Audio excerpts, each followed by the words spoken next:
Hello guys, welcome back to the channel. और guys, पिछली वाली वीडियोस को इतना प्यार, इतना सपोर्ट देने के लिए आपका बहुत बहुत शुक्रिया। मतलब गाइस, मुझे ने कभी ये एक्सपेक्टेड ही नहीं था कि आपको हॉरर स्टोरी सुनना इतना पसंद होगा। तो गाइस, उस बात के लिए आपका तहे दिल से शुक्रिया। तो गाइस, आज की जो कहानी है वो बहुत ही ज़्यादा बोन चिलिंग है। मतलब इतनी ज़्यादा हॉरर है कि आपको सोचने पे मजबूर कर देगी कि गाइस, क्या हमें भी ऐसा करना चाहिए लाइफ में कि नहीं, क्योंकि एक्सपीरियंस ही वैसा है। सबसे पहले तो गाइस, आज की जो हॉरर स्टोरी है ये मैं आपको बताता चलूं कि कोलकाता की जो अजंता टनल्स है उससे रिलेटेड है।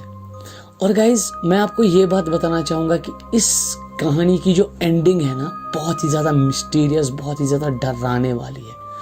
तो ठीक है guys, without any further adieu, let's begin this very very horror story. तो गाइज, ये कहानी कबीर की है।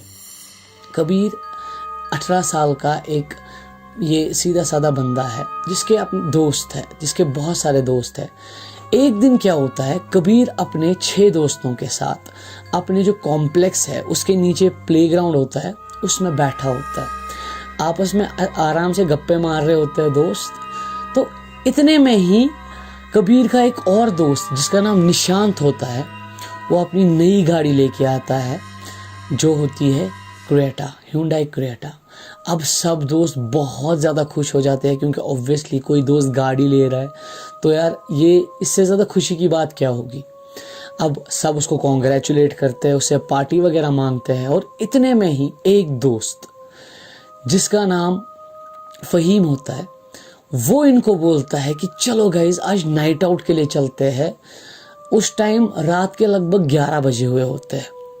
तो वो सजेस्ट करता है कि चलो हम नाइट आउट के लिए चलते हैं, पार्टी करेंगे, आज की जो शाम है पूरी रंगीन बनाएंगे। और सब एग्री करते हैं। सबसे ये पूछा जाता है कि घर लेट पहुंचेंगे तो कोई दिक्कत तो नहीं है, और सब बोलते हैं कि कोई भी दिक्कत नहीं है।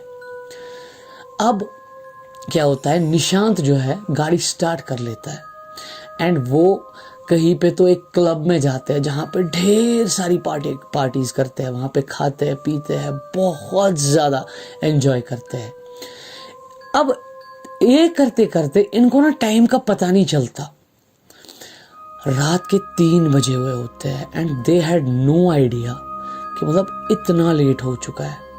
अब सब जब घड़ी की तरफ देखते हैं, सबको ये होता है कि यार बहुत ज़्यादा लेट हो गया है।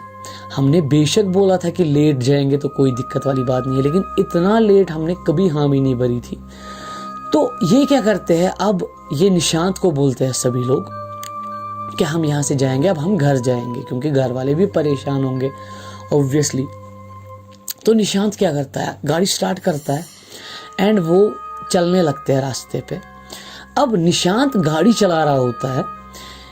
अब आधा रास्ता तय किया होता है निशांत ने, तो अचानक से कुछ अजीब सी चीज होती है। जो गाड़ी की लाइट्स है वो बहुत ज्यादा फ्लिकर करने लगती है। कोई भी इस चीज पे ध्यान नहीं देता सिवाय निशांत के, क्योंकि निशांत को अपनी जगह पे ये था कि भाई गाड़ी अभी अभी शोरूम से आई है, इसमें लाइटिंग की प्रॉब्लम कैसे हो सकती है, मतलब ये नई गाड़ी है, नई गाड़ी खराब कैसे हो सकती है। अब स्टिल ये उतना ध्यान ना देते हुए रास्ते पे चलता रहता है और रास्ते में धुंध बहुत ही ज़्यादा बढ़ जाती है, इतनी कि विजिबिलिटी बिल्कुल ज़ीरो हो जाती है। और थोड़ा और आगे चलने के बाद क्या होता है, गाड़ी बंद चालू होना स्टार्ट होती है। अब गाइस, आप खुद सोचो, कुछ घंटे पहले किसी गाड़ी को शोरूम से निकाला गया है, अब वो गाड़ी ये सब चीज़ करे, कुछ ना कुछ तो सही नहीं था। और ये इन लोगों को आगे पता चलने वाला था कि क्या सही नहीं था। अब निशांत सजेस्ट करता है कि जो ये रास्ता हाईवे का है, हम इसको ना लेते हुए एक और रास्ता है जो टनल्स में से जाता है, वो हमें आगे लगभग उससे 5 किलोमीटर का फर्क हो जाएगा, जल्दी पहुंच जाएंगे घर। अब सबको ऑब्वियसली घर तो जल्दी पहुंचना ही था। सब हामी भर देते थे कि हाँ कोई बात नहीं, इसी टनल से लेके जा, लेकिन किसी न किसी तरह हमें जल्द से जल्द घर पहुंचा। अब वो गाड़ी घुमाता है टनल वाले रास्ते से ले जाने के लिए। अब जैसे ही वो टनल में एंटर करते हैं, गाड़ी की पूरी लाइट्स बंद हो जाती है। गाइस ये सोचो आप, अगर आपके साथ ऐसा हो रहा हो, मतलब क्या सोचोगे कि ये सब क्या है, नई गाड़ी में ये सब माल फंक्शनिंग कैसे हो सकती है। अब क्या होता है, वो टनल में जाने लगता है और टनल में भी फॉग आने लगती है। कहीं टनल में फॉग, आप खुद सोचो यार, फॉग तो तब आएगी ना जब रास्ता खुला हुआ हो, टनल का हर एक साइड बंद होता है, तो वहाँ फॉग भी कैसे आ सकती है। ये बहुत ही ज़्यादा डर जाते हैं। लेकिन इन सब में जो फ़हीम होता है वो वाहिद एक बंदा होता है जो डर नहीं रहा होता।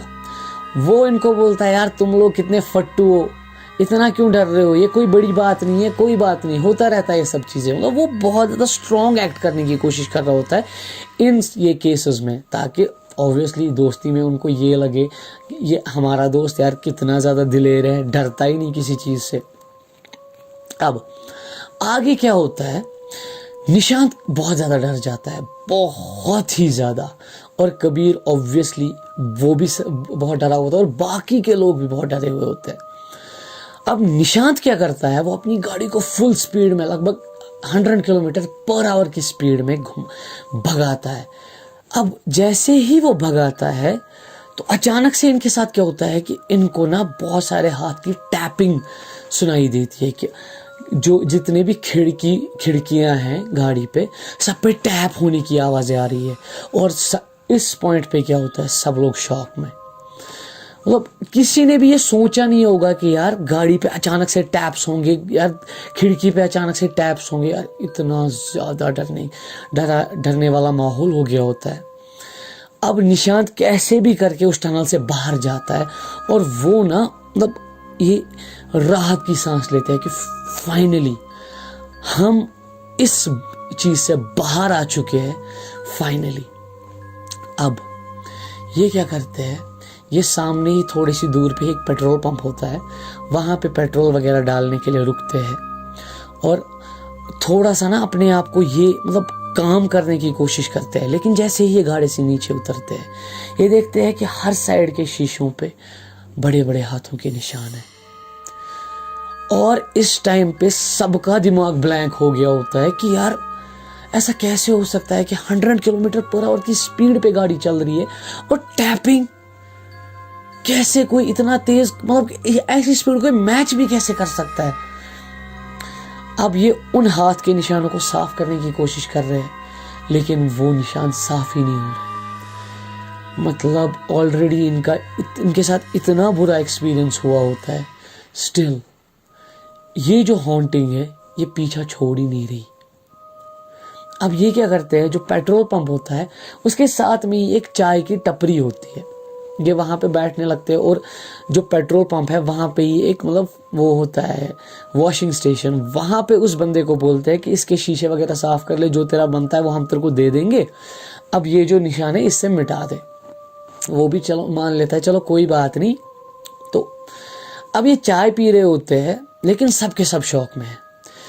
चाय पीने के बाद जैसे ही ये उस गाड़ी के पास, अपनी गाड़ी के पास पहुंचते हैं, ये देखते हैं निशान मिटे नहीं है।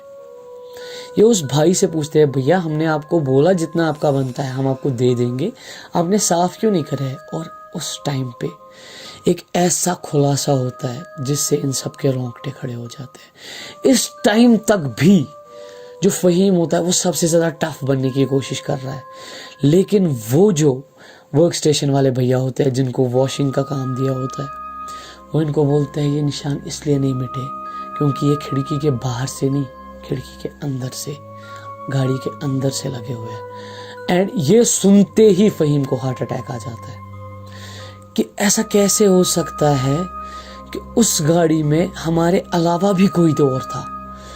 उसे हार्ट अटैक आ जाता है और उसके दोस्त उसको उस टाइम पे तो लेके जाते हैं यहाँ पे ये हॉस्पिटल में, और तब उसकी कंडीशन नॉर्मल हो जाती है। लेकिन कुछ दिनों बाद खुलासा पता क्या होता है, ये जो केव्स है ना, ये जो मतलब टनल्स थी, ये इनमें बहुत से मतलब टाइप्स के जिन रहते हैं। और 3 बजे के आसपास का टाइम, आपको ऑब्वियसली पता है कि ये हर किसी को पता है कि 3 बजे के आसपास का जो टाइम होता है वो जिन्नातों का टाइम होता है, वो शैतान का टाइम होता है। उनको ये नहीं पसंद कि उस टाइम पे कोई उनकी टेरिटरी में दाखिल हो जो इन्होंने किया था। तो गाइस वो ये खुलासा होने के बाद कि वो जो जिन्नात थे वो गाड़ी के बाहर नहीं थे, उनके साथ गाड़ी के अंदर थे, और वो बस इनको यही बता रहे थे कि जल्द से जल्द यहाँ से दफा हो जाओ। ये चीज़ें जब फ़हीम के साथ हुई, फ़हीम हॉस्पिटल से डिस्चार्ज होने के कुछ दिनों बाद इतना ज़्यादा डिप्रेशन में चला गया, उसने खाना छोड़ दिया, पीना छोड़ दिया, सब कुछ छोड़ दिया। और ऐसा हुआ कि 1-1.5 महीने बाद उसकी मौत हो गई। अब उसकी मौत क्यों हुई? क्योंकि वो ना ये चीज़ सह नहीं पाया था कि यार क्या उस टाइम पे हमारे साथ और भी कोई मौजूद था लेकिन हमें दिख नहीं रहा था। अभी भी तो हो सकता है कि वो मेरे साथ मौजूद हो और मुझे दिख ना रहा हो।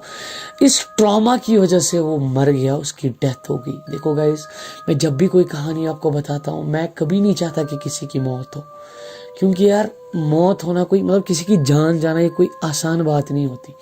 इस कहानी की इतनी सैड एंडिंग होगी मतलब मैंने सोचा नहीं था।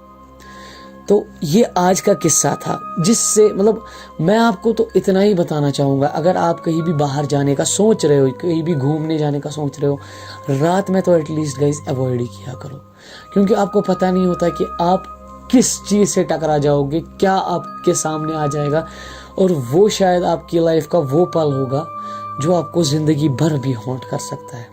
ठीक है, that's it for today's video guys. अगर आपको ये वाली स्टोरी पसंद आई होगी तो प्लीज़ मेक श्योर करना कि इस स्टोरी को लाइक करना, चैनल पे पहली बार आए हो तो सब्सक्राइब ज़रूर करना, और हाँ, इस स्टोरी को अपने उन दोस्तों के साथ शेयर करना जिनको हॉरर किस्से कहानियाँ सुनना बहुत पसंद है, और अपनी स्टोरी मेरे साथ शेयर करना चाहते हो तो एज़ ऑलवेज़ मेरे जीमेल का लिंक ऑलवेज़ डिस्क्रिप्शन बॉक्स में दिया हुआ होता है।